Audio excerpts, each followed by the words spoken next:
शिव पुराण कर रही है, अंधे की तरह अपने जीवन को नहीं जीना।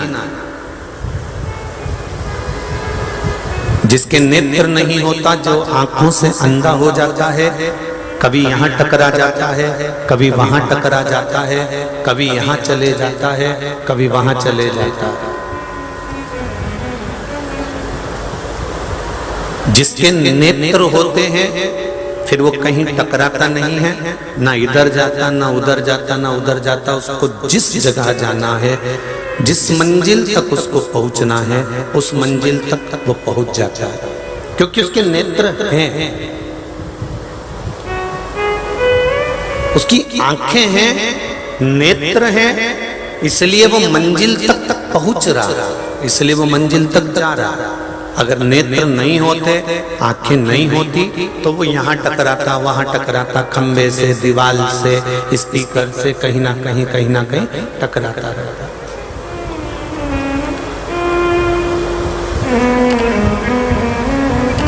जब तक शिव महापुराण के नेत्र आपके नहीं लगे थे, जब तक शंकर के द्वारा आपके नेत्रों में प्रकाश नहीं आया था, शिव के द्वारा आपके नेत्र प्रकाशित नहीं हुए थे, तब तक आप बहुत भटक लिए। कभी यहाँ चले गए, कभी वहां चले गए, कभी यहाँ चले गए, कभी वहां चले गए। यहाँ से काम नहीं बना तो वहां पहुंच गए, वहां से काम नहीं बना तो वहां पहुंच गए। ना जाने कितनी जगह पर हमने भटक कर देख लिया। समझ लो कि हमारे नेत्र नहीं थे, हमारे नेत्र थे ही नहीं, इसलिए हम भटक रहे थे।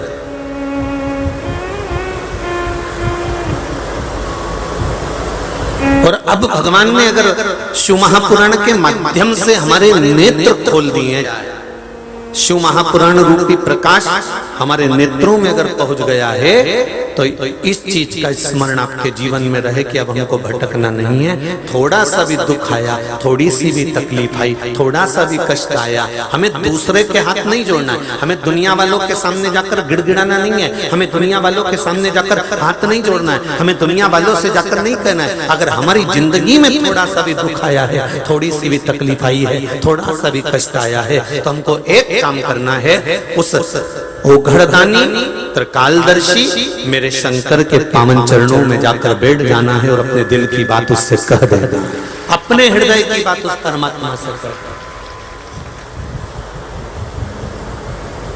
अपने चित्त की बात उस भगवान से कह दो। और हम ये भी नहीं कहते कि तुम शिव के पास जाओ, तो राम के पास चले जाओ, कृष्ण के पास चले जाओ, आप दत्त के पास चले जाओ, पांडुरंगा हरि विठल के पास चले जाओ, शंकर के पास चले जाओ, तुम्हारा मन पड़े मां जगत जननी जगदम्बा दुर्गा भवानी के पास चले जाओ, पर अपने हृदय की बात अपनों से ही कहते हैं।